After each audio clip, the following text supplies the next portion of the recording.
Now the name says it all. Electro comes from electricity, and the statics comes from something that is at rest. So this is the electricity generated from charges that are at rest.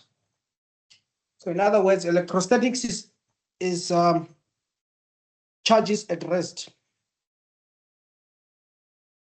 So with electrostatics, we know that in grade 11, we're going to be dealing with two charged objects that are brought together. And to calculate the resultant charge of each object after they've been separated, we use the formula Q mu equals Q1 plus Q2 all divided by 2, meaning after separation, all your the two objects that were brought together will have the same charge, and that charge will be equal to Q mu. I hope you understand. Okay, now to calculate the amount of the number of charges that were transferred during the process, we can use the following formula: N equals Q divided by QE. Now the big letter Q is the amount of charge that is on the object, or the amount of charge that has been transferred. And QE is the charge of one electron, because during the process of contact, electrons are transferred from one object to another. Please note, protons are never transferred, but electrons. Electrons are the ones that move. What are electrons? Electrons are negative charges. So one electron is given by 1.6 times 10 to the power of minus 19 coulombs. In our syllabus, we call this quantization of one electron. So if your object has more than this amount of coulombs, it means there's a lot of electrons. In order to find the number of those electrons, you divide the magnitude of the charge that you want to determine divided by 1.6 times 10 to the power of 10 to the power of minus 19. It will give you the number of electrons that were transferred or that are in the object. Okay, now to determine the change in charge, you just subtract the final charge after separation minus the initial charge, which is the charge of the object before it was brought to another object, or before it had a contact with another object. So it's Q final minus Q initial. There's a concept of conservation of charge. The conservation of charge states that net charge of an isolated system remains constant, meaning that charges can never be created or destroyed, but can be transferred from one object to another. That's conservation of charge. Now we have a primary law, the Coulomb's law. Coulomb's law states that electrostatic force between two point charges is directly proportional to the product of the two charges and inversely proportional to the square distance between them. Now, for those who attended my lesson in gravitational, in Newton's gravitational law, they understand how the inverse square relationship works.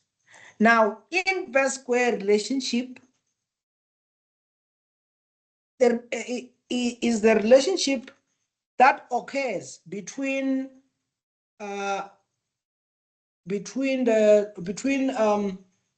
two charges or two objects that are attracting each other or repelling each other, meaning an inverse square relationship is usually referred to non-contact forces. Gravitational force is a non-contact force, and electrostatic force is also a non-contact force. So the force between the two objects is determined by the distance between them. The same applies with charges. The far apart the charges are, the lesser the force. The far apart the charges are, the lesser the force. This is the inverse square relationship. Inverse square relationship.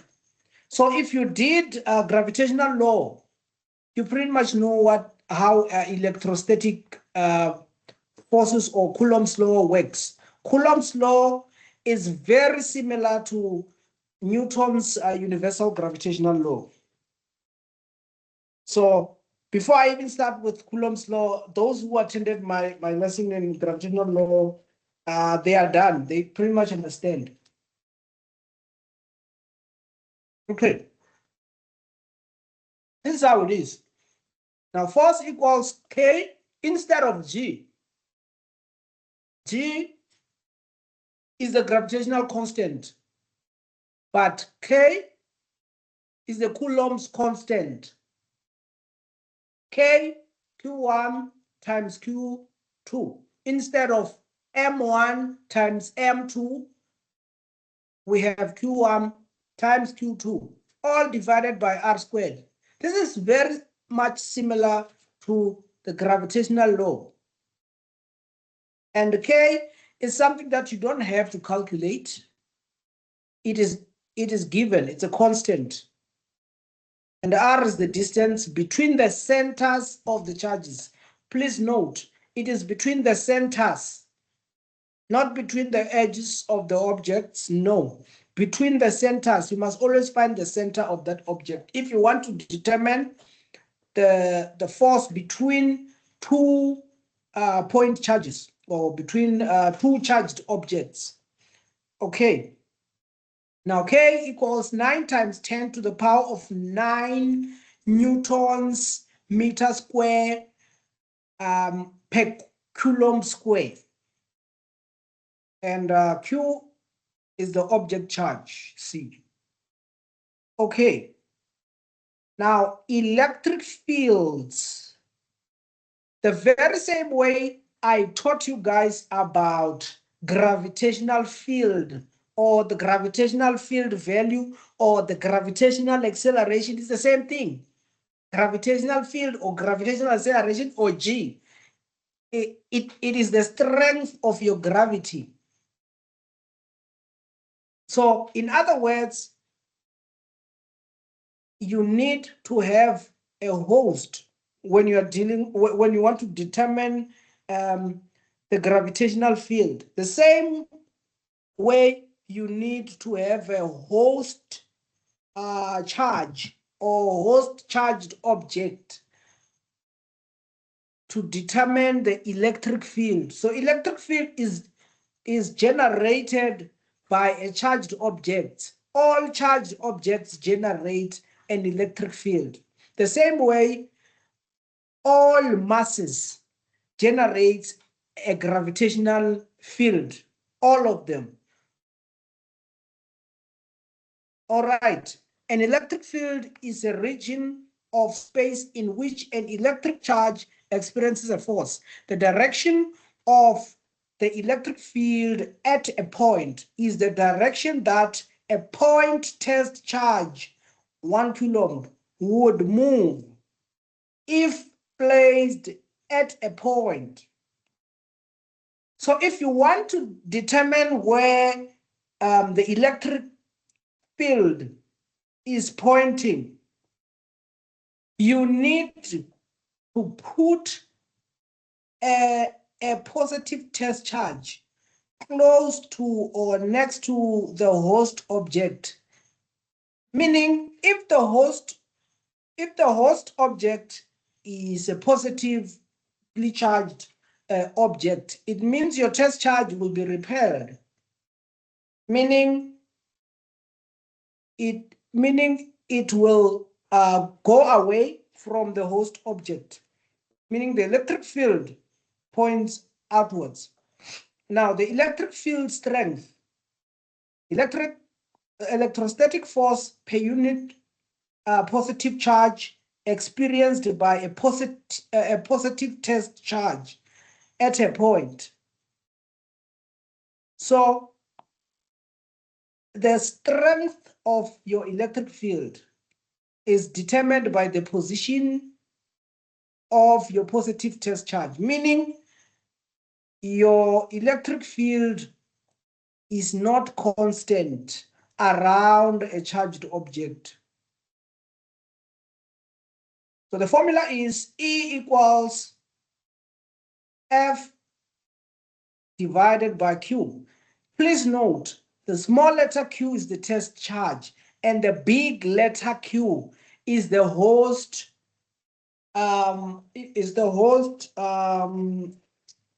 charge, or is the object that we are determining the electric field on. Okay.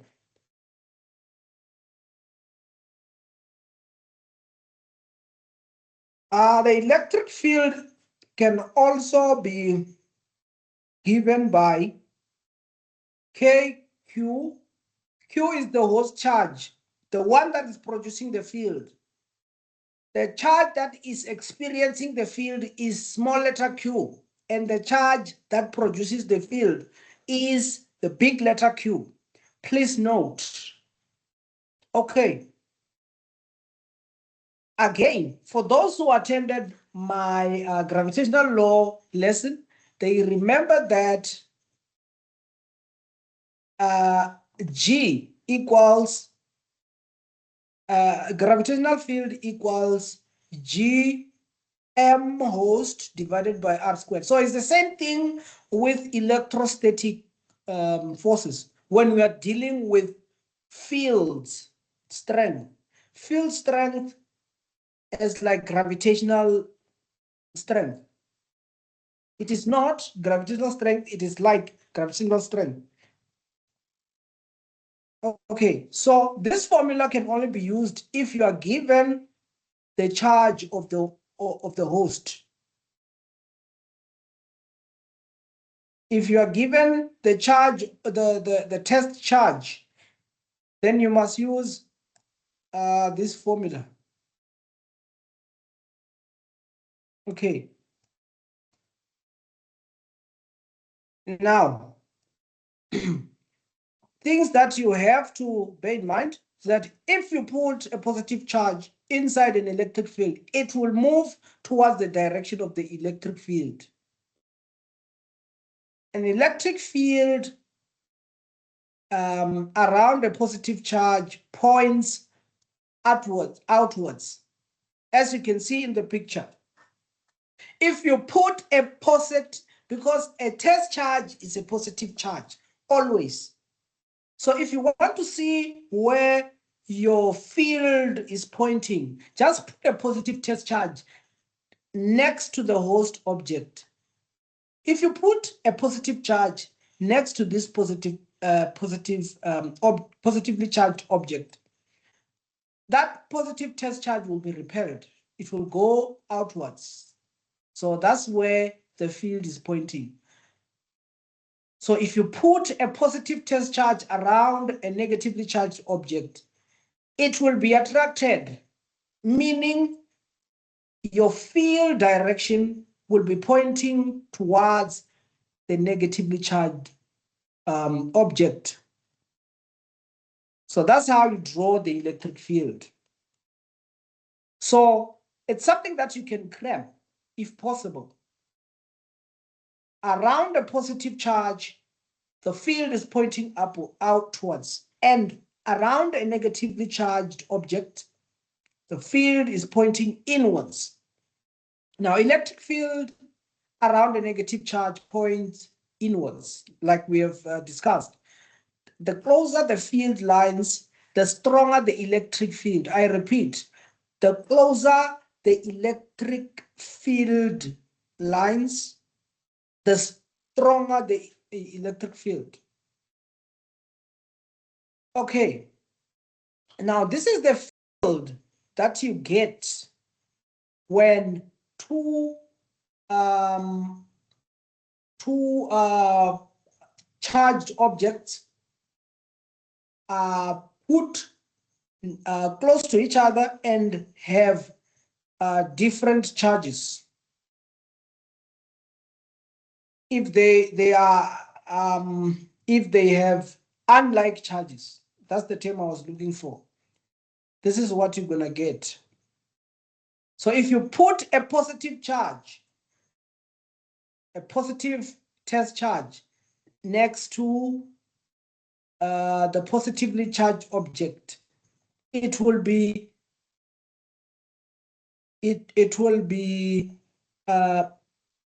repelled, and it will move away. In the process of moving away, the negative charge is attracting it. Why? Because it's positive. Like charges repel, but like charges repel, but unlike charges attract, because we are dealing with a positive test charge. Positive test charge. Dealing with a positive test charge. A positive test charge, Q. It will be attracted by N. So that's how it is. And the electric field are drawn perpendicular to the surface of a charged object. Please note, I want you to note that electric field lines are drawn perpendicular to the surface of the charged object. You must always make sure. As you can see, this is the surface. That's perpendicular. Surface, perpendicular. Okay. Another point to make is that the bigger the charge, the closer the electric field lines are on the surface of the charge. And the other thing that you must note is that the further away the test charge is, the greater the spacing between the electric field lines. And that means that where the space is bigger, the electric field is weaker. Where the space is bigger, the electric field is weaker. So, for instance, at this point, the electric field is stronger here than at this point. And the further away you move, here it's even worse, it's even much weaker than here, because the spacing between the electric field will be too high or too big. Now, this is what happens if you put two like charges. You put two like charges.